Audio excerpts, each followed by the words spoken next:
Boa noite, Dom. Há um tempo ouvi uma história surpreendente sobre minha avó, que faleceu há poucas semanas. Conhecida por suas anedotas sempre engraçadas, achei que compartilhar essa memória seria uma forma de homenageá-la. Quando descobri que ela já havia se casado antes de conhecer meu avô, fiquei completamente sem reação. Tenho 34 anos e nunca sequer imaginei isso.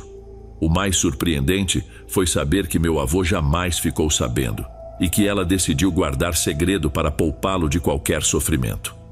Os anos se passaram e ela sentiu que trazer o assunto à tona não fazia mais sentido. Minha avó tinha apenas 18 anos quando se envolveu com o típico bad boy da época.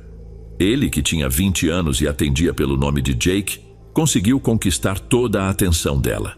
Era o líder do grupo, sempre aparecia com uma camisa xadrez e o cabelo bagunçado. E claro, quando ele queria algo, ele fazia acontecer.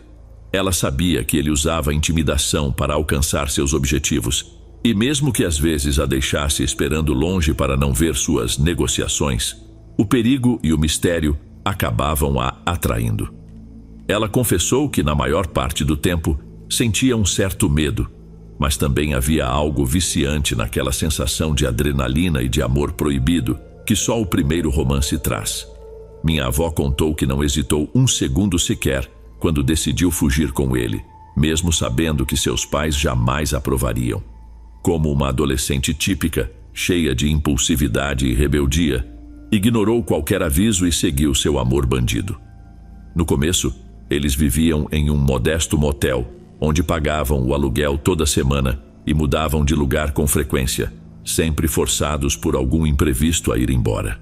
Em uma noite especialmente difícil, ele chegou transtornado, invadiu o quarto como um furacão e pediu à minha avó que pegasse o que conseguisse, pois precisavam sair imediatamente. Ela o observou, confusa e alarmada, percebendo manchas escuras em suas roupas, e tentou entender o que havia acontecido, perguntando: "O que foi que houve?" Mas ele permaneceu irado, gritando sem parar. Com o tempo, minha avó aprendeu que o melhor era se deixar levar quando Jake ficava assim. Nesses momentos, ela apenas seguia suas instruções sem questionar. Então, entraram no carro dele e pegaram a estrada, dirigindo por horas em um silêncio cheio de tensão. Ao final da viagem, ela finalmente criou coragem para perguntar o que realmente tinha acontecido. Jake respondeu: "Nunca vamos falar sobre essa noite. Você precisa esquecer." Apesar de saber que estava se envolvendo em problemas com aquele homem, o jeito enigmático dele parecia intensamente cativante e tentador. No entanto, depois daquela noite, uma sensação de medo profundo se instalou nela, e essa angústia a acompanharia para sempre. Mesmo assim, ela continuava completamente apaixonada por ele, e se sentiu nas nuvens quando ele a pediu em casamento. Sem pensar duas vezes, ela disse sim, e logo começaram a planejar uma cerimônia simples. Casaram-se apenas uma semana depois, em uma cerimônia íntima em Las Vegas, onde estavam apenas os dois. Seus pais, é claro, não compareceram. Foi um momento agridoce. Mesmo assim, ela estava emocionada e feliz por dar esse passo ao lado dele. Minha avó sonhava em ter filhos, e Jake frequentemente dizia que um dia isso aconteceria. Mas esse dia nunca chegou, e com o tempo ela foi ficando frustrada. A vida arriscada de bad boy que Jake levava também passou a afetá-la. O que antes parecia emocionante tornou-se uma tortura. Ela vivia com o coração disparado, temendo que um dia ele voltasse destruído ou pior, não voltasse de jeito nenhum. Depois do casamento, continuaram morando em motéis. Um dia ele a surpreendeu ao dizer que havia alugado uma pequena casa em um bairro simples da cidade. Minha avó ficou radiante. Afinal, ainda que não fosse a casa dos seus sonhos, era um começo. Mas essa alegria não durou muito. Numa noite em que estavam aproveitando um momento tranquilo, a campainha tocou. Na porta estava um homem mais velho que ela nunca havia visto. Jake, visivelmente nervoso, pediu que ela fosse para o quarto enquanto atendia o visitante. Ela, intrigada e ansiosa, aproximou-se da porta para tentar escutar. Não conseguiu entender tudo o que falavam, mas o tom da conversa era tenso. Pouco tempo depois, Jake entrou no quarto e disse que precisava sair imediatamente, prometendo que voltaria mais tarde. Quando ela perguntou aonde ele ia, ele não respondeu. Parecia diferente, não tão irritado quanto de costume, mas sim assustado. Ela esperou a noite inteira, aflita, mas Jake não voltou nem deu sinal de vida. Depois de 4 dias sem nenhuma notícia dele, seu primeiro impulso foi chamar a polícia, mas ele sempre a alertava para nunca envolver autoridades em seus assuntos, acontecesse o que fosse. Mesmo assim, ela precisava entender o que estava acontecendo e o que poderia ter ocorrido com seu marido. Decidiu agir e, por conta própria, assumiu o papel de investigadora, procurando alguma pista pelo pequeno apartamento. Foi assim que encontrou um bilhete rabiscado à mão, com um endereço, na camisa que Jake deixara antes de sair aquela noite. Resolveu segui-lo. Na manhã seguinte foi até o local indicado no papel, mas, para sua frustração, não havia sinal de Jake. Quando finalmente chegou ao endereço anotado, deparou-se com algo que a assombraria por muitos anos. Em um armazém abandonado, a cena era um verdadeiro pesadelo. No chão, jazia o corpo de um homem brutalmente esfaqueado. Estava sem camisa e o peito exibia marcas profundas de feridas. Havia respingos de sangue por todo o ambiente e uma grande poça sob o corpo, indicando que o homem provavelmente tentara se arrastar para escapar de seu agressor. Apavorada, minha avó correu até uma loja próxima, onde pediu que chamassem a polícia. Quando os agentes chegaram, ela lhes contou que havia encontrado o local por acaso. Jamais pensara em incriminar Jake, e na realidade, ele nunca foi implicado no ocorrido. Mas no fundo, ela sabia que ele estava envolvido. O homem que ela encontrara morto naquela manhã era Max Daniels, um conhecido do submundo local, com fama de estar envolvido em atividades ilegais. Para os policiais, o caso parecia um acerto de contas ou uma cobrança de dívida, talvez com envolvimento de alguma organização criminosa. E caso você esteja se perguntando como sei de tudo isso, foi porque um dos policiais que a acompanhou naquele dia acabou sendo, anos depois, meu avô. A culpa e a vergonha a corroíam, e foi por isso que ela jamais quis revelar sua história com Jake, além de que sua vida simples na época deixava pouco a ser investigado. Não foi de uma vez, mas aos poucos, minha avó começou a sentir algo por meu avô. Eles se encontraram pela primeira vez algumas semanas após o incidente, e embora ela, inicialmente, lutasse contra a ideia de que Jake nunca voltaria, com o tempo conseguiu aceitar a realidade. Por muito tempo, questionou o que poderia ter acontecido com ele. Queria respostas. Será que ele estava morto? Havia fugido para outro país? Ou simplesmente decidira deixá-la para trás? Quando pediu o nome dele para tentar encontrá-lo, ela apenas sorriu e disse que já não se preocupava com isso fazia anos. Sabia que tomar a decisão de deixá-lo tinha sido o melhor para ela. Quando meu tio Tom nasceu, o medo voltou a atormentá-la. Havia o receio de que um dia Jake surgisse e a encontrasse com outro homem e um filho. Só de imaginar como ele poderia reagir, entrava em pânico. Essa angústia a acompanhou por muitos anos, imaginando que ele poderia estar em algum lugar escondido. Agora que ela se foi, nunca saberei quem Jake realmente foi, nem o que aconteceu com ele. E talvez isso seja o melhor. É impressionante pensar que minha avó foi casada com alguém como ele, ainda que não oficialmente. Pouco antes de falecer, ela tirou uma pequena caixa das coisas que guardava e me mostrou seu anel de casamento e uma foto de Jake daquela época. Ver o rosto dele na imagem foi surreal. Dava para perceber o misto de medo e amor nos olhos dela. Minha pobre avó deve ter passado por um verdadeiro tormento durante aqueles anos, algo que provavelmente foi um pesadelo.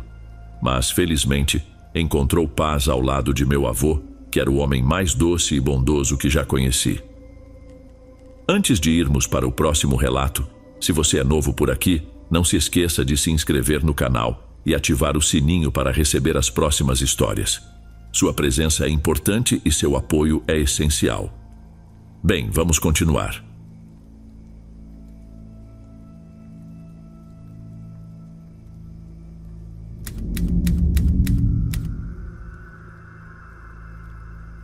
Boa noite, pessoal. Me chamo Lucas e tenho 25 anos. Hoje quero compartilhar uma história bem curiosa que aconteceu com meu avô Antônio, numa época em que ele vivia num cantinho afastado do interior de Pernambuco. Não me recordo o nome do lugar, mas o que importa é que a história é bem intrigante. Meu avô tinha recebido uma oferta de emprego para trabalhar em uma fazenda onde precisaria lidar com todo tipo de tarefa que lhe fosse passada. Como ele sempre dizia, as coisas naquele tempo eram bem diferentes. E para ele era essencial saber fazer de tudo um pouco e com capricho. Ele me contou que certa vez, voltando para casa, um homem forte montado em um cavalo se aproximou, convidando-o a trabalhar em uma fazenda. Esse senhor entregou o endereço e explicou com detalhes como chegar até lá. Meu avô, aliás, tinha muitos talentos. Sabia um pouco de veterinária, de construção, de plantio e de várias outras coisas. Nessa fase da vida, ele ainda não era casado com minha avó, então aceitava qualquer tipo de trabalho, fosse onde fosse. Como o vovô gostava de relembrar, naquela época, tudo era mais complicado. Até as viagens geralmente eram feitas a pé ou montado em burros. Então, ao receber essa proposta para a fazenda, ele sabia que precisava se apresentar o mais rápido possível para não perder a vaga. Sem hesitar, ele pegou o caminho naquele mesmo dia, indo em direção à fazenda, que ficava a cerca de 30 quilômetros de onde morava. Quando ele me contou essa história, perguntei por que ele não pensou em arranjar um jeito de ir de carro ou ônibus. E como sempre, meu avô já tinha uma resposta rápida na ponta da língua e me disse: "Meu filho, a jornada de um homem é feita com seus próprios pés. Sempre caminhei para qualquer lugar que eu precisasse ir. Nunca dependi de ninguém para nada. E se eu tivesse que ir a algum lugar, independente de onde fosse, ia com as minhas próprias pernas. Até porque naquela época o transporte público não tinha a mesma qualidade que tem hoje. Ônibus até existiam, mas não passavam todos os dias e só faziam o trajeto de ida em dias específicos, pois a volta era em outra data. Por isso meu avô resolveu sair no sábado para chegar na fazenda na segunda-feira, ou até antes. Ele preparou sua cabaça com água, pegou algumas coisas para comer e, com uma trouxa nas costas, se pôs a caminho logo na manhã de sábado. Ele me contou que, quando anoiteceu, se ajeitou debaixo de uma pedra grande para dormir. Na manhã seguinte, recolheu suas coisas e seguiu viagem. Quando sentia fome, ele improvisava um fogareiro para preparar a carne salgada que levava, ou assava qualquer passarinho que caçava com sua baladeira. A água era a que carregava, ou às vezes, a que encontrava em algum poço ou açude pelo caminho. Mas, para seu azar, a cabaça onde carregava a água começou a vazar, e ele acabou ficando sem nenhuma gota. No domingo, ele quase passou mal de sede, sem conseguir encontrar um poço ou qualquer fonte onde pudesse se refrescar. Em certo momento, meu avô avistou finalmente um pequeno lago, onde várias cabras bebiam e deixavam seus dejetos. Ele pensou que havia encontrado uma salvação, mas não havia sinal de quem cuidava das cabras, muito menos de uma casa por perto. Não teve outra escolha senão beber aquela água suja, misturada com urina e fezes dos bichos. Depois de se sujeitar a isso, ele logo percebeu que tudo parecia estar dando errado. Pensou que poderia ser um mau presságio. Ele sempre me dizia que se algo começava a dar errado desde o princípio, era melhor não insistir. Eu prestava muita atenção quando ele contava essas lições. Assim que terminou de beber, meu avô decidiu seguir direto, sem mais paradas, até a tal fazenda. Chegou por volta do meio-dia de domingo, um dia antes do combinado. Mas ao invés de descansar, o patrão já foi logo pedindo para ele buscar mais pastagem para alimentar os animais. Meu avô nunca havia recusado o trabalho, mas naquele dia sentiu uma vontade enorme de desistir e voltar para casa, porque esperava ao menos tomar um banho, comer algo e descansar um pouco da longa viagem. Aquela recepção fria fez ele pensar em deixar o emprego, sentindo que o patrão tinha sido desrespeitoso.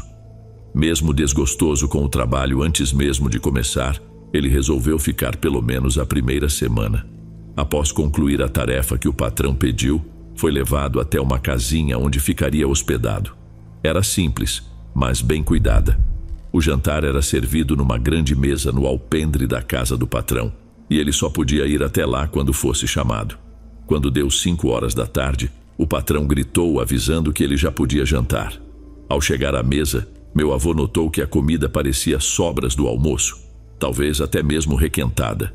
E, para piorar, ele estava sozinho para jantar naquele grande salão. Naquele momento, teve certeza de que aquele lugar não era para ele. Decidiu que precisava sair dali o quanto antes e voltar para casa. Mesmo incomodado, a fome falou mais alto e ele acabou comendo a comida que lhe serviram. Enquanto comia, observava a enorme casa dos patrões, percebendo que não havia ninguém visível lá dentro. Apenas escutava sons que pareciam de crianças e vozes de adultos, mas não conseguia ver ninguém. Diante de tudo, decidiu que passaria apenas aquela noite ali e partiria no dia seguinte. Quando a noite caiu, ele armou sua rede na sala da casa e logo se deitou, exausto pela viagem cheia de percalços. Em poucos minutos já estava dormindo. Porém, seu descanso não durou muito. Alguém o jogou da rede, arremessando-o contra a parede. Assustado, ele achou que talvez fosse o próprio patrão fazendo aquilo, já que era a única pessoa que tinha visto desde sua chegada. Meu avô descreveu aquela como a noite mais aterrorizante de sua vida. A casa estava imersa em completa escuridão, num breu onde não dava para enxergar nenhum palmo à frente. Não havia luz elétrica nem ao menos uma lamparina a gás para iluminar o ambiente.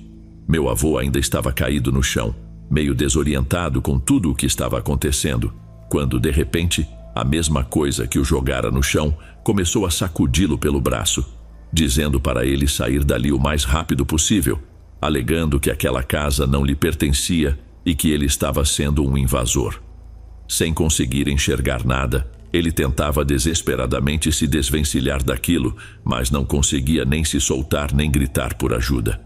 Foi então que, em meio ao pavor e sem saber rezar direito, ele começou a dizer: "Meu Pai Nosso, Senhor Jesus Cristo, me socorra, por favor."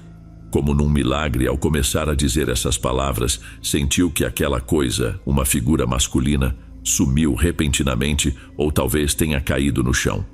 Aproveitando o momento, meu avô correu para a porta, mas ela estava completamente trancada na escuridão.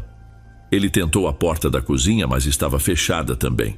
Tateando pelas paredes em busca de uma janela, não encontrou nada. Foi então que, de repente, começou a perceber a silhueta de um homem. Era tão escura que, mesmo na completa escuridão, ele conseguia distinguir aquela presença. Aquela figura o pegou de novo pelos braços, mas dessa vez o arrastou pela casa, levando-o de volta à sala.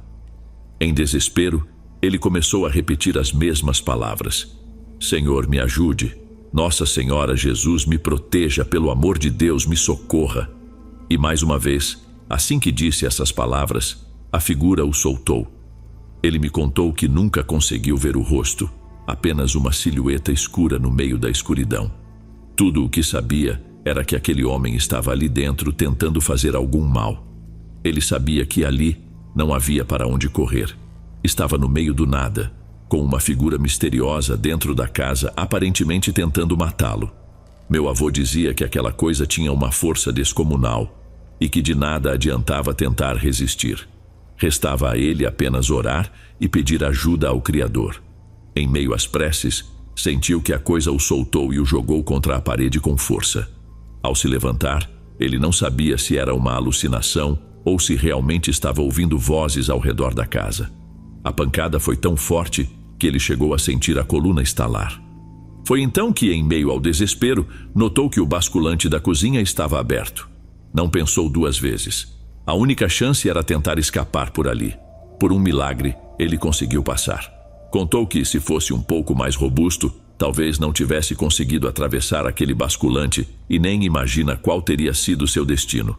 Ao sair, ele começou a correr de volta para casa, enfrentando os 30 quilômetros de estrada. No meio do caminho, em meio à escuridão, começou a ouvir choros de criança, o que quase o desmoronou. Ele achou que iria morrer, pois os lamentos infantis continuavam ecoando pelo trajeto. Ao chegar em casa, já era manhã, e ele estava totalmente abalado pelo que vivera. Algum tempo depois, ele descobriu que aquela fazenda havia sido abandonada há muitos anos e que todos os antigos moradores haviam morrido. A história era ainda mais sinistra. O caseiro da fazenda havia assassinado o patrão e sua família e, em seguida, tirado a própria vida, enforcando-se naquela mesma casa onde meu avô dormira. Ele me contou que naquela época era muito jovem e pouco conversava com as pessoas. Soube de tudo isso mais tarde num boteco durante uma conversa e concluiu que, se tivesse perguntado antes sobre aquele lugar, jamais teria passado por essa experiência.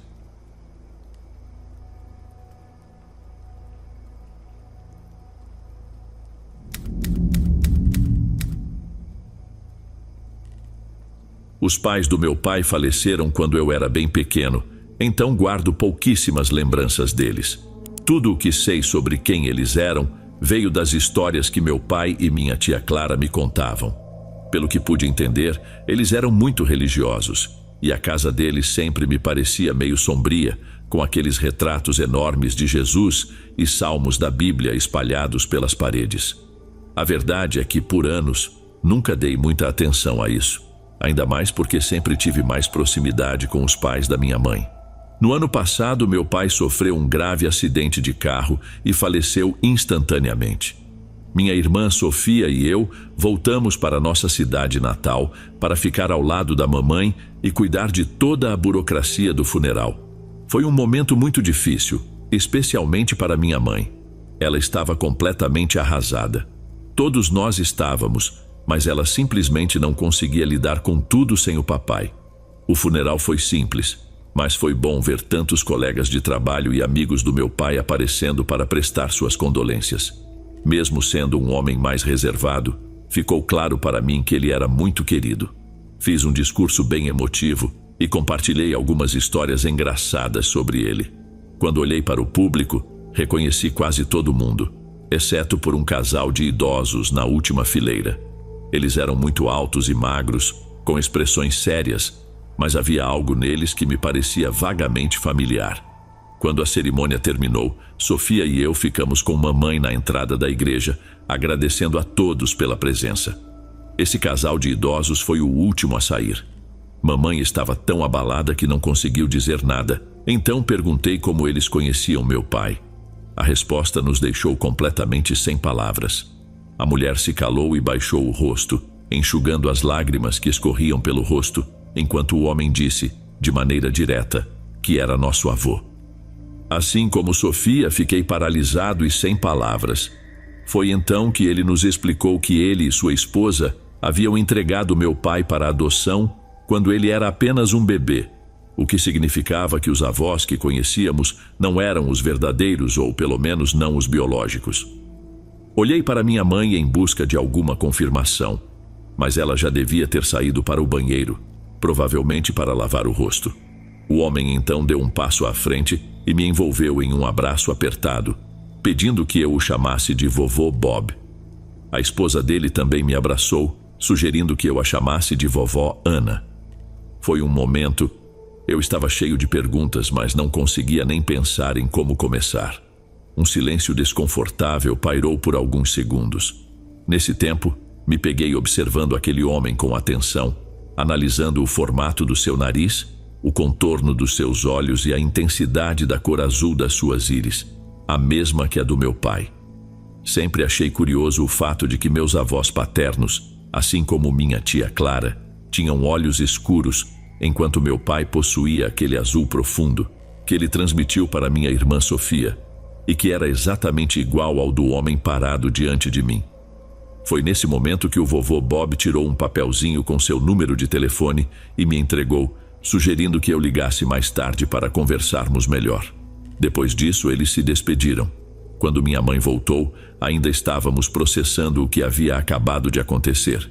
Perguntei se ela sabia que meu pai havia sido adotado, e ela apenas confirmou com um sim, sem entrar em detalhes. Voltamos para a casa da mamãe, comemos um pouco da comida que os vizinhos haviam trazido e fomos descansar.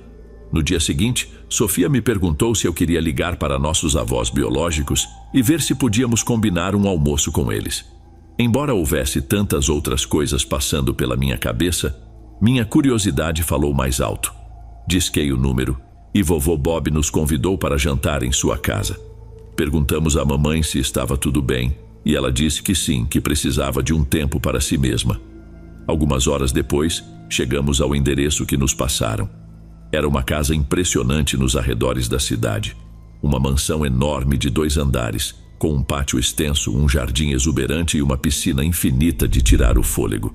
Enquanto crescíamos, Sofia e eu não tínhamos muitos luxos. Não que fôssemos exatamente pobres, mas sabíamos que nossos pais se esforçavam bastante para sustentar 2 filhos. Fiquei irritado ao descobrir que tínhamos avós tão ricos logo ali, do outro lado da cidade, e que nunca nos estenderam a mão. Percebi que Sofia parecia ainda mais incomodada, principalmente porque ainda enfrentava as dívidas da faculdade. Só de pensar que a vida dela teria sido muito mais fácil com o apoio dos nossos avós biológicos, a deixava tão revoltada quanto a mim. No entanto, decidimos deixar esses sentimentos de lado por um momento e tocamos a campainha. Era uma chance de reconectar e não podíamos nos deixar levar por ressentimentos. A vovó Ana nos atendeu rapidamente, nos abraçando com muito entusiasmo antes de nos convidar a entrar. A parte de dentro da casa era ainda mais deslumbrante que o exterior. Era evidente que tinham uma vida bastante confortável. Ela nos levou até uma sala de jantar enorme, onde uma mesa gigantesca estava posta com uma variedade de pratos. O vovô Bob estava no final da mesa. Ao nos ver, ele se levantou e nos deu um abraço caloroso. Eu não estava com muita fome, mas senti que era minha obrigação sentar. Sofia se acomodou ao meu lado e logo minha irmã, que é bem direta, começou a despejar todas as perguntas que estavam nos corroendo sem rodeios. Ela foi direto ao ponto. Por que deram o papai em adoção? Por que não se aproximaram antes de ele falecer? Como pretendem fazer parte das nossas vidas daqui em diante? Com as perguntas incisivas de Sofia, nossos avós trocaram olhares rápidos antes de a vovó tentar responder. Mas o vovô Bob a interrompeu, sugerindo que era melhor comermos antes de continuar a conversa. Para não parecer rude, comecei a comer. Já Sofia, de braços cruzados, se recusava a tocar na comida enquanto o vovô Bob insistia que ela experimentasse, mas ela permaneceu firme, dizendo que não daria uma só mordida até que respondessem suas perguntas. A sala mergulhou num silêncio desconfortável e logo percebi que eu era o único comendo. Nossos avós me olhavam fixamente e Sofia mantinha um olhar visivelmente zangado. Para aliviar o clima, a vovó disse que não nos contaria nada até que Sofia provasse ao menos um pouco da comida. Alegou que tinha passado o dia todo preparando tudo, embora fosse claro que eles contavam com cozinheiros para fazer esse tipo de trabalho. Sofia estava prestes a provar a comida, mas de repente parou e perguntou se eu estava bem. Até então, eu não tinha notado nada estranho, mas naquele instante, um formigamento incomum tomou meu rosto e meus olhos começaram a pesar. Uma tontura intensa se instalou e eu realmente pensei que fosse desmaiar. Tentei perguntar à vovó o que estava acontecendo, mas minha voz já não saía. "O que vocês fizeram?" gritou Sofia para eles. Em vez de dar uma explicação, nossa avó apenas comentou que todos poderiam ter comido, insinuando que a culpa era de Sofia por não ter tocado na comida. Sem pensar 2 vezes, Sofia segurou meu braço e tentou me ajudar a levantar.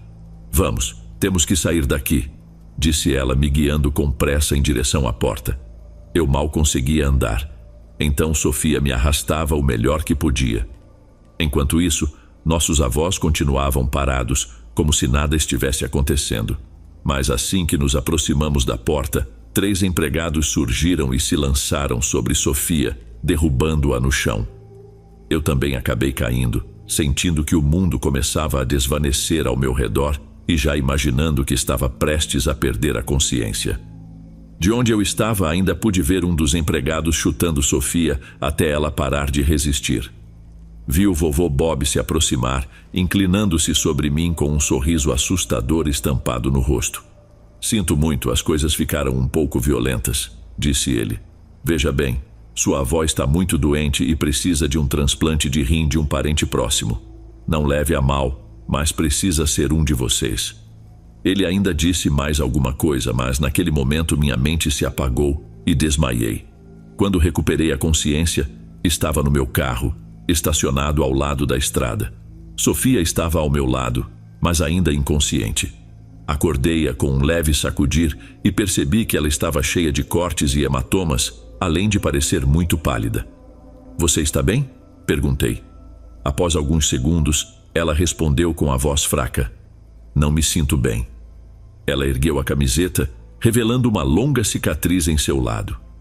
A razão era evidente. Nossos avós haviam tirado um de seus rins. Levei-a rapidamente ao hospital, onde a médica nos assegurou que ela ficaria bem apenas com um rim. A médica quis saber o que havia acontecido e, ao ouvir nossa história, ficou em choque.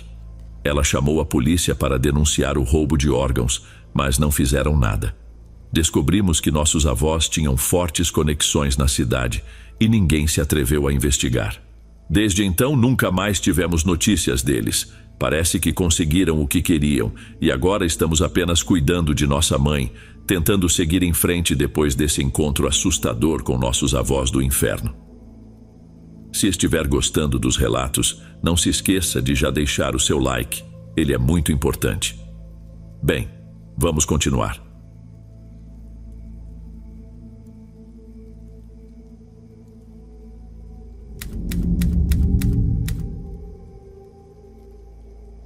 Eu nem sei por onde começar. Todo aquele entendimento que eu achava ter sobre minha família simplesmente se desfez num piscar de olhos, e a verdade é que ainda estou tentando assimilar tudo o que descobri. Deixa eu te contar desde o começo. Era um sábado comum como tantos outros, e decidi visitar minha avó Clara, que mora na casa de campo onde passei a infância. Aquele lugar sempre foi como um lar para mim. O calor da lareira, o aroma dos biscoitos saindo do forno, e as músicas tocando nos velhos rádios que ainda funcionam. Poucas coisas no mundo me trazem tanta alegria quanto ir até lá e passar um tempo com ela. Mas depois do que descobri naquele dia, tudo parece diferente. Quando cheguei, minha avó me recebeu com aquele sorriso caloroso de sempre e um abraço que me fazia sentir como se tivesse 7 anos de novo. Logo fomos para a cozinha e ela preparou minha xícara de café como de costume. Uma das coisas que eu mais amava nessas visitas era sentar no balcão da cozinha com ela, tomar nosso café e falar sobre qualquer coisa que viesse à cabeça. Era como um pequeno ritual só nosso. Conversamos um pouco e ela mencionou que eu tinha chegado no momento certo para ajudar na limpeza do sótão. Brinquei que ela estava me armando uma cilada e nós duas rimos.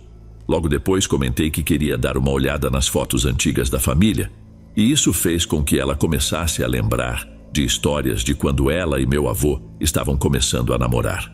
Depois de um tempo, minha avó desceu para a cozinha para preparar mais uma fornada de biscoitos, enquanto eu continuei organizando as coisas. No meio dos velhos álbuns de fotos, encontrei uma imagem dela abraçada a um homem loiro, alto e muito bonito, que não era o meu avô Ed. Eu sabia que minha avó tinha tido um primeiro marido, o pai da tia Irma, a mais velha das irmãs, mas ele tinha falecido de um ataque cardíaco há mais de 50 anos, quando a tia Irma ainda era um bebê de 1 ano. Então, nenhum de nós chegou a conhecê-lo. 1 ano depois, minha avó conheceu o vovô Ed, casou-se com ele e teve mais 3 filhos, entre eles, o meu pai. Infelizmente, o vovô Ed também nos deixou há alguns anos. A foto estava dentro de um envelope antigo, cheio de poeira e teias de aranha, jogado no fundo de várias caixas. Foi praticamente por acaso que acabei encontrando isso naquele momento. Não resisti à curiosidade e comecei a tirar tudo o que havia no envelope. Para minha surpresa, parecia que todos os itens estavam ligados ao primeiro marido da minha avó. Cartas, fotos, a aliança de casamento e até um diário antigo, com páginas amareladas e um cheiro de tempo parado que subiu assim que o abri. Comecei a ler as passagens da juventude da minha avó, sempre de olho na porta, com medo de que ela me pegasse mexendo em algo tão pessoal quanto seu diário, mas a curiosidade foi mais forte. O diário era fascinante e parecia começar justamente no dia do casamento dela com o primeiro marido. Não achei estranho, já que, como disse, tudo naquele envelope parecia ser sobre Manuel, que foi o primeiro marido da minha avó. O início do diário era bem leve. Ela descrevia a empolgação com o casamento e o amor intenso que sentia por ele. Mais adiante, ela falava sobre a lua de mel maravilhosa e as pequenas rotinas da vida a 2. Mas conforme fui virando as páginas, o tom começou a mudar. e passei a encontrar relatos bastante perturbadores.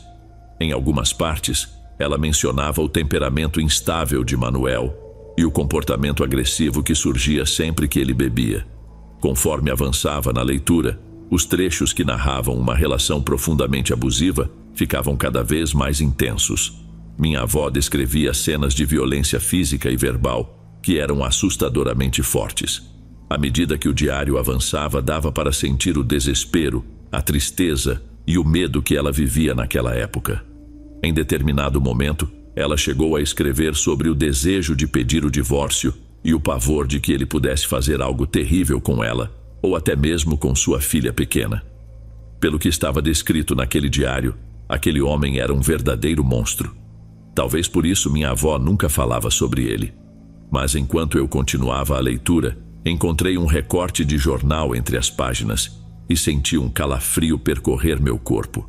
A manchete dizia: homem encontrado morto na floresta com múltiplas feridas por arma branca. Minhas mãos começaram a tremer naquele instante. O artigo era de 1973 e detalhava que um homem chamado Manuel Galaves havia sido encontrado morto no meio da floresta, com diversas facadas no peito. Não havia qualquer pista sobre o culpado e o texto mencionava como a morte dele havia sido uma tragédia para a comunidade. Esse era o nome do primeiro marido da minha avó, mas percebi que aquele não era o único recorte. Logo atrás, quase colado, havia outro artigo de 1974, mencionando que já fazia 1 ano desde a descoberta do corpo e que ainda não havia nenhuma pista do assassino. Foi aí que percebi que havia algo muito estranho. Voltei imediatamente ao diário e comecei a procurar as páginas correspondentes à época dos acontecimentos. Só que, adivinhe, as páginas estavam arrancadas e o restante do diário estava completamente em branco. Levantei o olhar e então vi minha avó Clara me observando fixamente. Havia uma expressão preocupada em seu rosto. "O que você está lendo, querida?" Ela perguntou com a voz levemente trêmula. De repente, o ar ao nosso redor parecia pesado, denso. Sem dizer uma palavra, levantei o diário e o recorte de jornal. O rosto dela agora mostrava um medo profundo e seus olhos estavam cheios de lágrimas. "Você não deveria mexer nas coisas privadas dos outros", ela disse, em um tom baixo e trêmulo. Sem nem pensar direito, perguntei direto: "O que aconteceu, vovó? O que você tem a ver com a morte de Manuel?" Um silêncio pesado tomou conta da sala, como se as paredes estivessem segurando um segredo antigo. Minha avó se sentou na velha cadeira de balanço à minha frente, e eu pude ver suas mãos tremendo. A vida às vezes obriga a gente a tomar decisões difíceis, querida. E o passado deve ficar lá atrás. Mas eu não podia ficar sem respostas e insisti. "O que você quer dizer com isso? Por que nunca falou sobre isso? Sempre achamos que ele tinha morrido de ataque cardíaco. A tia Irma sabe de algo?" Ela balançou a cabeça, seu olhar perdido na janela, como se tentasse recuperar lembranças que haviam sido enterradas há muito tempo. "O medo e o desespero podem fazer a gente fazer coisas terríveis, querida", sussurrou. Depois de um silêncio que pareceu durar para sempre, minha avó começou a contar como seu marido tinha mudado drasticamente depois do casamento, consumido pelos próprios demônios. O álcool havia transformado aquele homem em um monstro abusivo e violento, a ponto de quase fazê-la perder a filha de tantas surras. As discussões e as agressões só pioravam com o tempo, até que numa noite ele chegou bêbado, como sempre, e começou a gritar insultos enquanto ela amamentava a tia Irma. Ela tentou ignorá-lo para evitar outra briga, mas isso só o deixou mais furioso. Ele arrancou a bebê de apenas 1 ano dos braços dela, segurando-a pelas pernas e pendurando-a de cabeça para baixo na varanda, ameaçando deixá-la cair. Quando minha avó me contou isso, comecei a tremer. Meu estômago deu um nó. Era difícil acreditar no que ela estava dizendo, mas me lembrei do trecho do diário onde ela falava do medo que sentia pela vida da filha e soube que era verdade. Naquela noite ele devolveu a menina só depois que ela se ajoelhou e implorou que não a machucasse. Mas antes de sair, ainda lhe deu alguns tapas e avisou que se voltasse a ignorá-lo, cortaria a garganta de ambas. E minha avó sabia que ele era capaz disso, e talvez de pior. Por isso, naquela mesma madrugada, quando ele desmaiou por causa da bebedeira, ela desceu à cozinha, pegou uma faca de carne, subiu até o quarto e o apunhalou no coração 7 vezes enquanto ele dormia. Era necessário. Naquela época, a violência doméstica era muito normalizada, e as mulheres sempre saíam perdendo. Então, era a vida dele ou a nossa, e eu jamais permitiria que ele machucasse minha filha. Ele era um monstro e mereceu o que teve. Por isso eu não me arrependo nem um pouco. O silêncio voltou a tomar conta, até que ela continuou. Eu o arrastei até a floresta, longe da casa. Sabia que ninguém o encontraria por lá até... Ela parou por um instante. A única vantagem de ser mulher 50 anos atrás era ser constantemente subestimada. Ninguém acreditava que uma mulher fosse capaz de um ato assim. Ela me olhou firme e disse: mas uma mãe é capaz de tudo para proteger seus filhos. O jeito como ela disse essas palavras fez a sala parecer gelada e me deu um arrepio na espinha, mas eu entendia o que ela sentia. Eu não tenho filhos, mas se alguém fizesse isso comigo e com minha filha, sei que eu teria feito o mesmo. Quem teria o direito de julgá-la?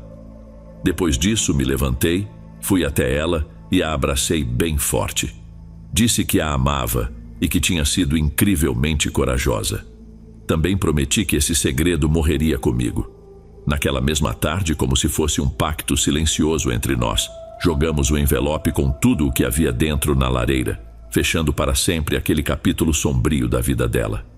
Minha avó é a pessoa mais doce, generosa e corajosa que já conheci, e se antes eu já a admirava, agora essa admiração só aumentou. Continuo visitando-a quase todo final de semana, mas desde então nunca mais tocamos no assunto. Fingimos que nada daquilo aconteceu. Esse é um segredo que nós duas levaremos para o túmulo.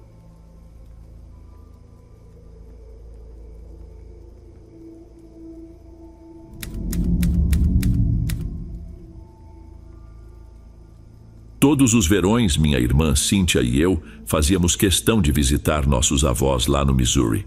Embora já fossem mais velhos e um pouco frágeis, eram pessoas extraordinárias. A avó Benedita preparava refeições deliciosas, enquanto o avô José cuidava com carinho da sua horta. E claro, nunca faltavam aquelas brincadeiras pesadas, baldes de água sobre a porta ou partes de bonecos escondidas em nossas camas de hóspedes. Mesmo com a saúde um tanto delicada, mantinham um espírito jovem e cheio de vida. Foi por isso que fiquei realmente contente quando decidiram se mudar para uma comunidade de aposentados em Miami. O clima mais quente lhes faria bem, além de terem novas oportunidades para se socializarem e permanecerem ativos.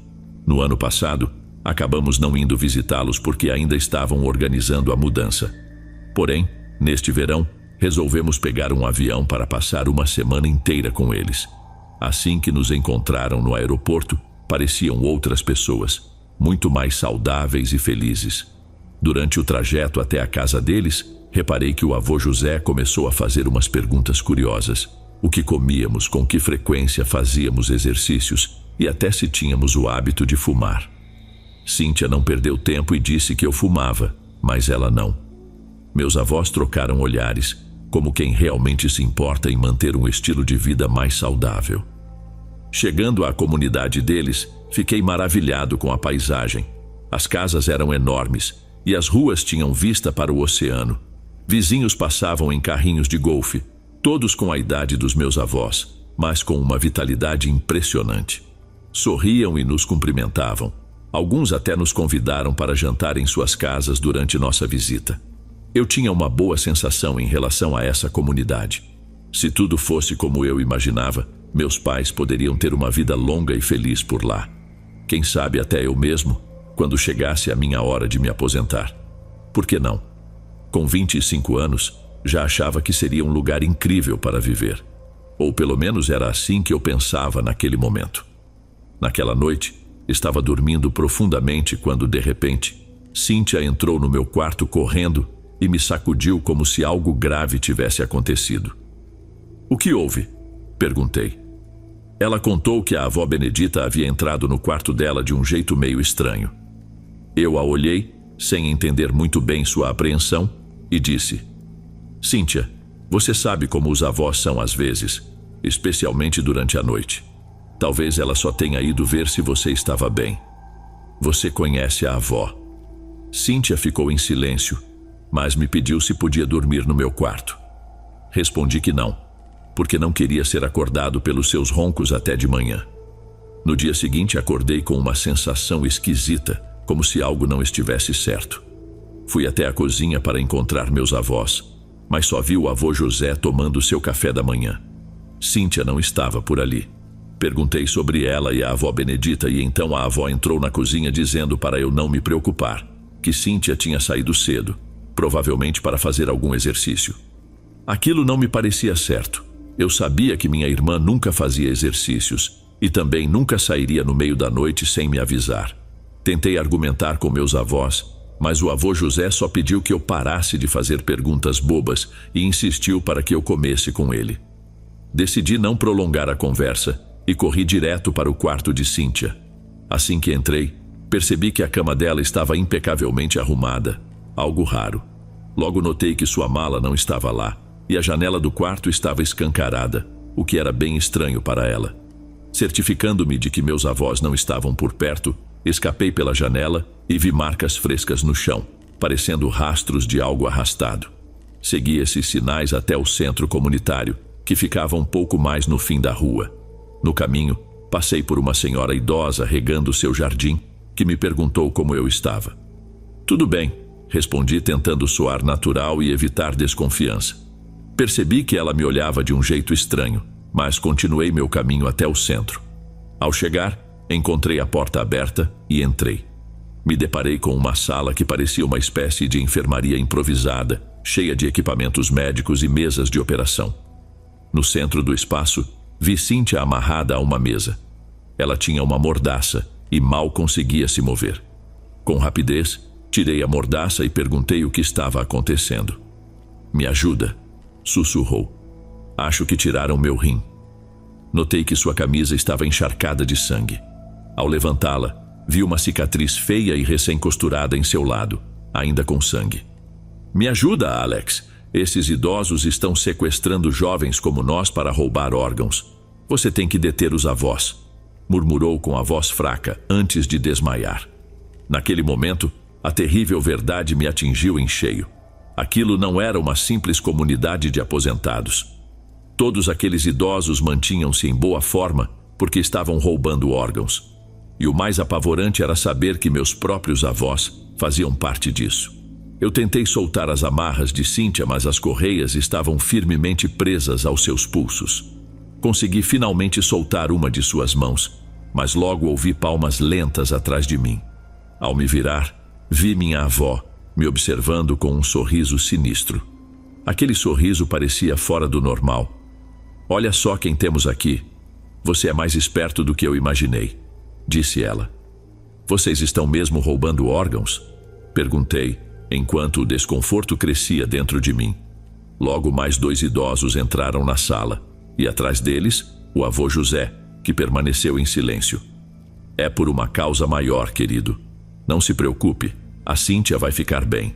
Dá para viver tranquilamente com um só rim, respondeu minha avó Benedita, ainda com aquele sorriso fixo no rosto. Sua avó está certa, Alex. Agora vamos para casa. Olhei para Cíntia, que continuava imóvel e agora parecia ter ainda mais sangue na roupa. Meu Deus, ela está sangrando. Não, isso é normal, disse minha avó, sem demonstrar qualquer preocupação. Cíntia abriu os olhos e tentou falar algo, mas nenhum som saiu. Então, o avô se aproximou, deslizou o dedo pela ferida aberta dela e depois lambeu o sangue da ponta do dedo. Delicioso, murmurou ele rindo. Naquele momento, o pavor tomou conta de mim. Eu realmente não entendia o que estava acontecendo, mas era no mínimo suspeito ver todos esses idosos com saúde impecável e tão ativos. A resposta era clara. Estavam roubando órgãos para manter essa vitalidade. Nesse instante, mais 4 vizinhos entraram na sala, exibindo o mesmo sorriso perturbador dos meus avós. Todos vocês estão nisso? Consegui perguntar, e minha pergunta só fez com que rissem ainda mais. Parecia que estavam todos sob efeito de alguma substância estranha. De repente, esses idosos começaram a me cercar, enquanto Cíntia despertou desesperada, sussurrando para que eu atirasse dali o mais rápido possível. Mas não havia para onde fugir. Então, meu avô começou a circular a sala com aquele sorriso fixo e sinistro, se aproximando de mim devagar. Vi quando enfiou a mão no bolso da jaqueta e, ao retirá-la, segurava uma faca enorme com marcas de sangue. Naquele instante, Cíntia começou a gritar e eu, em desespero, perguntei: "Avós, o que está acontecendo? Somos seus netos. Vocês nos viram crescer. Somos sua família. Por que estão fazendo isso?" Meu avô deu mais alguns passos e parou a menos de 2 metros de mim. Então, levantou a faca, olhou nos meus olhos e disse: "Sabe por que fazemos isso, pequeno Alex?" "Por quê?" perguntei aterrorizado. "Porque é muito divertido ver a sua cara quando cai nas nossas pegadinhas." E ele começou a rir, acompanhado da minha avó, dos outros idosos e, por fim, da traidora da Cíntia, que se levantou da maca, se contorcendo de tanto rir. Eu não conseguia acreditar em como tinha sido ingênuo. Deveria ter suspeitado que meus avós estavam planejando algo, mas a execução foi tão bem feita que acabei caindo completamente. Não sei quem teve o trabalho de maquiar a Cíntia, mas o sangue e as feridas pareciam absurdamente reais. Sério, quase perdi o controle ali. No começo fiquei furioso e minha primeira reação foi sair pisando duro, mas meu avô me segurou, me abraçando por trás e se desculpando pela brincadeira, mesmo ainda rindo sem parar. Por que eu não podia ter avós mais normais? O mais inacreditável é que todos os outros idosos também participaram da pegadinha, rindo e aplaudindo como se fossem adolescentes. Mas depois de um tempo, eu finalmente me acalmei. E o timing não poderia ter sido melhor, já que um dos idosos estava fazendo aniversário e nos convidou para a festa. No fim, a brincadeira dos meus avós virou o assunto principal da noite e acabamos nos divertindo muito. Descobri que a boa saúde e forma física da maioria desses avós realmente era resultado de um estilo de vida mais ativo e saudável, incentivado de maneira entusiasmada pela comunidade, além de alguns tratamentos naturais que parecem rejuvenescer o corpo. Ainda bem que era isso, e não roubo de órgãos.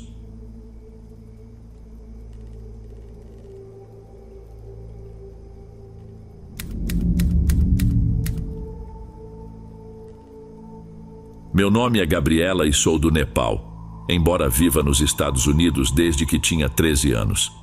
Essa história aconteceu no meu país natal, nos tempos de escola primária, alguns anos antes de eu me mudar para cá. Eu tinha uma amiga que morava bem perto, e nós íamos juntas para a escola todos os dias. Um dia, como de costume, esperei em frente à casa dela, mas logo percebi que algo estava estranho. Quando ela saiu, parecia meio perdida, um pouco fora do normal. Chegando mais perto, notei que ela suava e tinha uma expressão esquisita, como se estivesse perturbada por alguma coisa. Perguntei o que estava acontecendo, e ela começou a me contar sobre uns sonhos estranhos que vinha tendo. Fazia um tempo que, durante as noites, ela sonhava com uma senhora idosa simpática que aparecia frequentemente. Essa mulher preparava comidas deliciosas e comia tudo bem na frente dela. Minha amiga teve várias conversas com a idosa, porque aquela figura lhe trazia uma sensação boa e acolhedora. O mais curioso era que, ao acordar, ela sentia-se cheia, como se realmente tivesse comido, embora tudo tivesse sido apenas um sonho. Naquela época, ela morava só com a avó materna, apenas as duas na casa. Mas um dia, logo antes dela sair para a escola, a avó, com um olhar de pânico, implorou para que não seguisse ninguém desconhecido ou qualquer pessoa que tentasse se aproximar. Minha amiga, um tanto confusa, tentou tranquilizá-la dizendo que tudo ficaria bem e foi para a escola. Na verdade, nada de estranho aconteceu durante o dia. Então, naquela noite, ela foi dormir como de costume.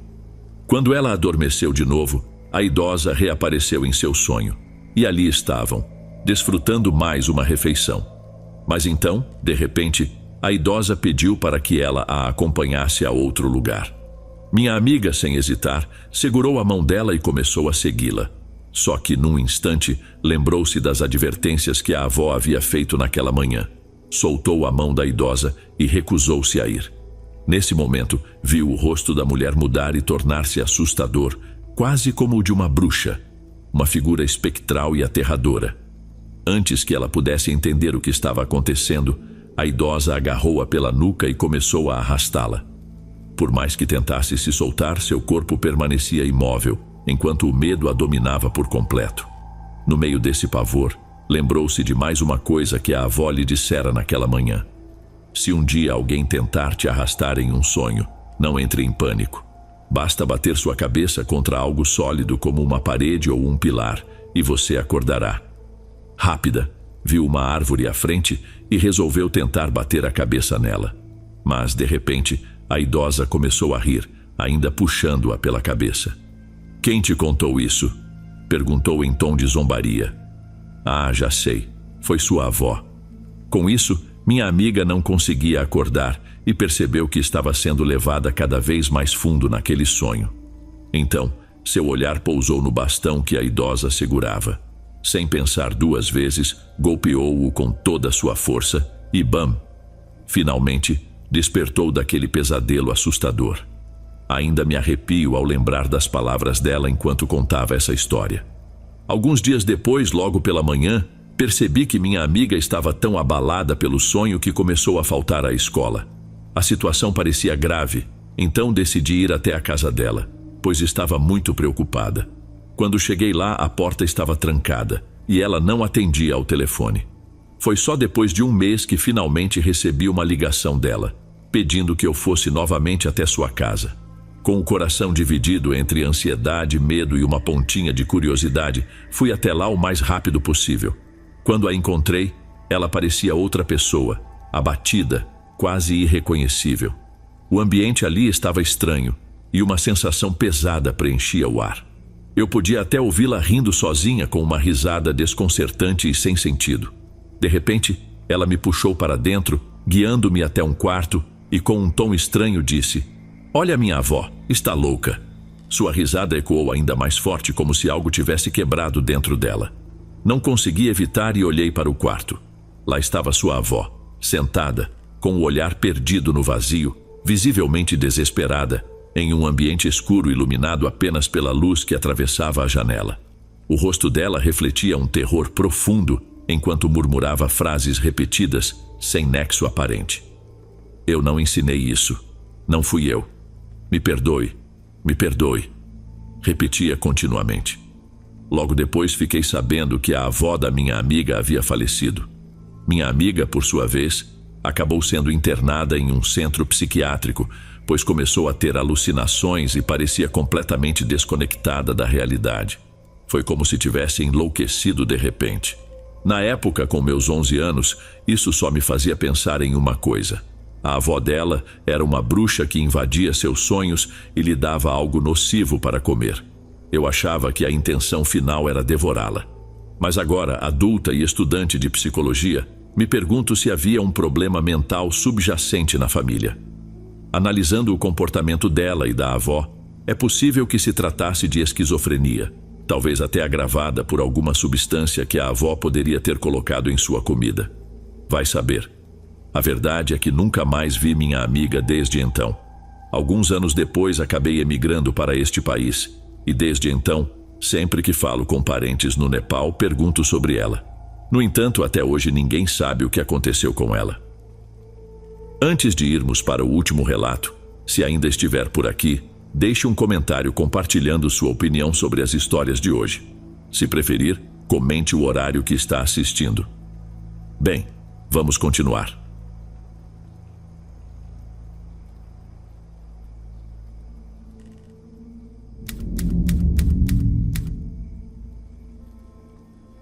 Tenho mais de 15 anos de experiência no universo do entretenimento e, embora eu não trabalhe diretamente sob os holofotes, ainda assim é uma sensação única estar inserido nesse meio.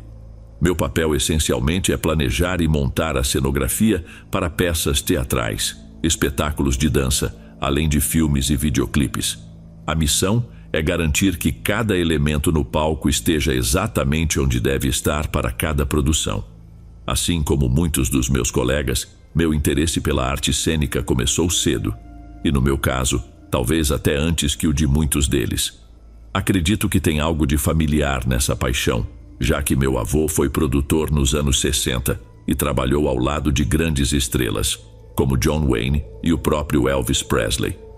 Na infância, ele divertia a mim, meu irmão e todos os primos com histórias incríveis daquela era gloriosa de Hollywood e da Broadway.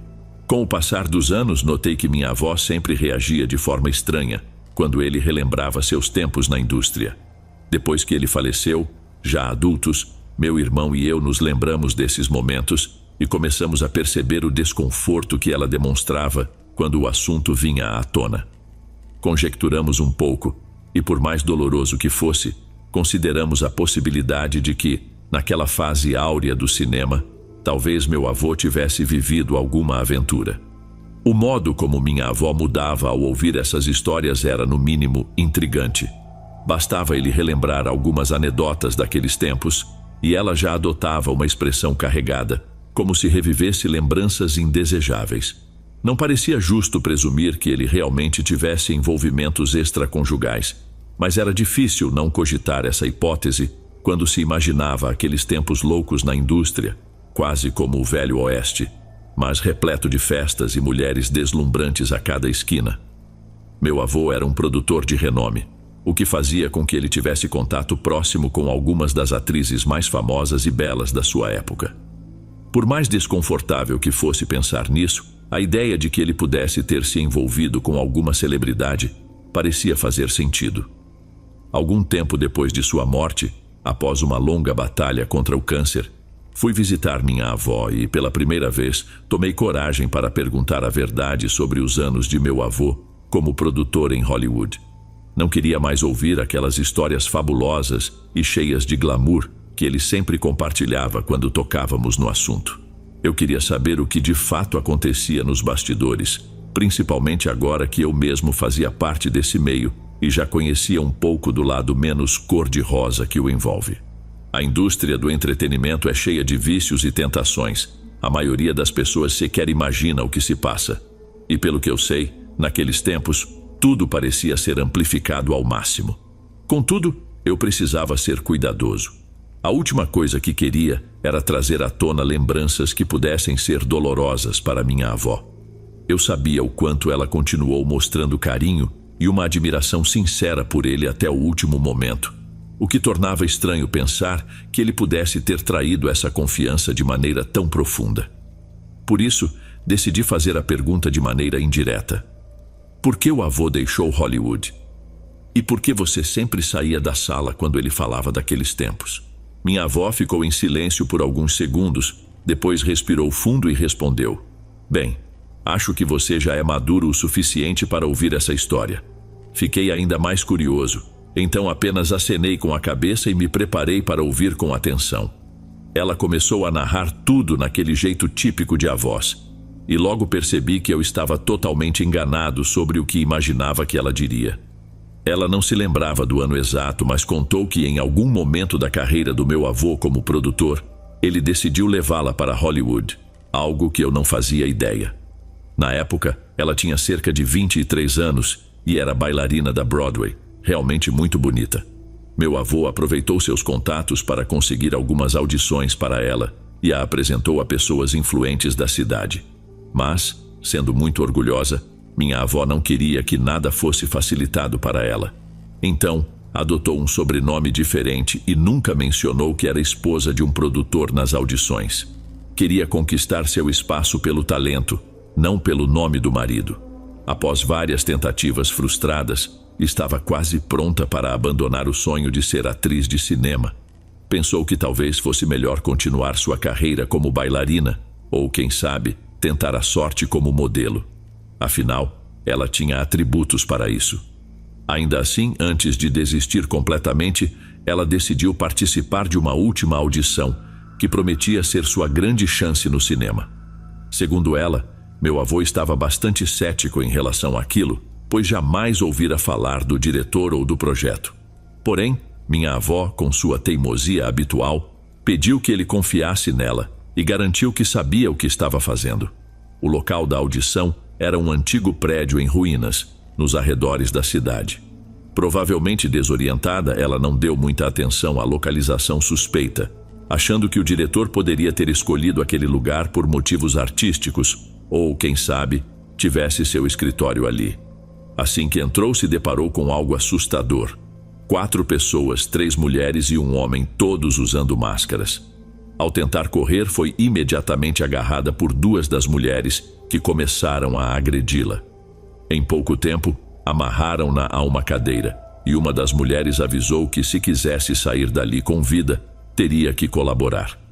Caso se recusasse, a situação ficaria complicada.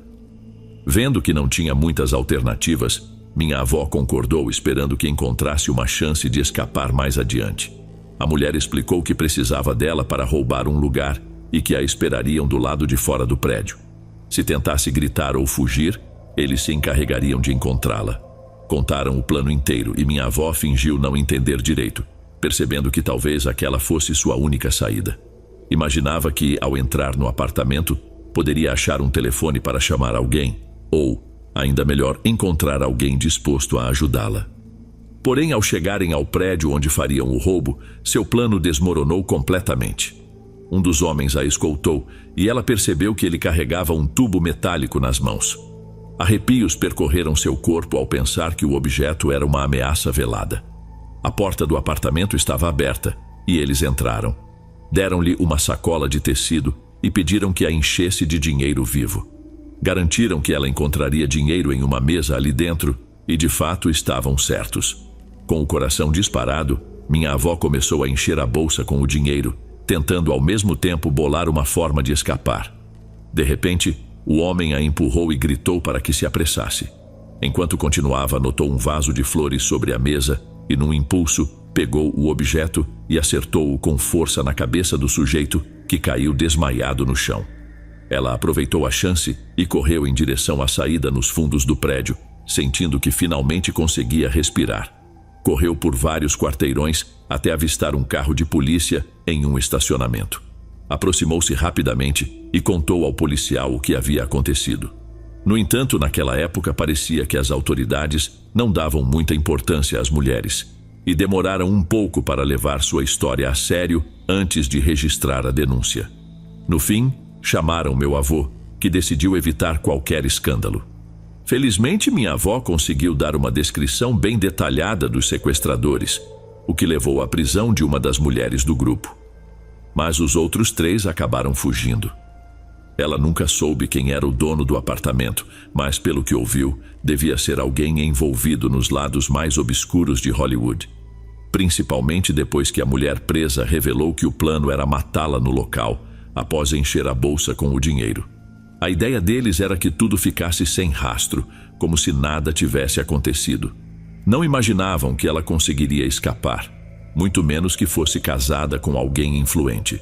Para eles, ela era apenas uma jovem bailarina, mais uma vítima na armadilha cruel do espetáculo. O trauma foi tão profundo que minha avó decidiu que não permaneceria mais um segundo naquela cidade. Voltou para a casa dos pais e, alguns meses depois, meu avô também abandonou Hollywood para ir atrás dela. Foi assim que iniciaram a família juntos.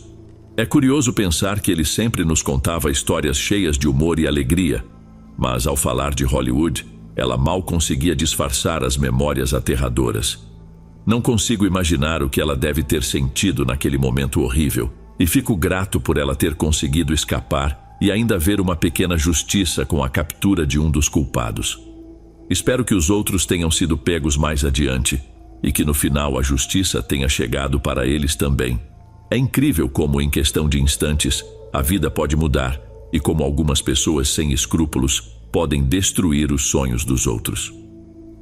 Ei, amigos, obrigado por ouvirem.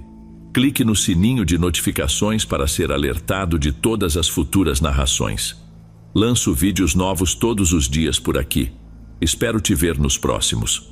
Agora na tela, vou deixar outros 2 bons vídeos que sei que irão gostar. Te vejo por lá.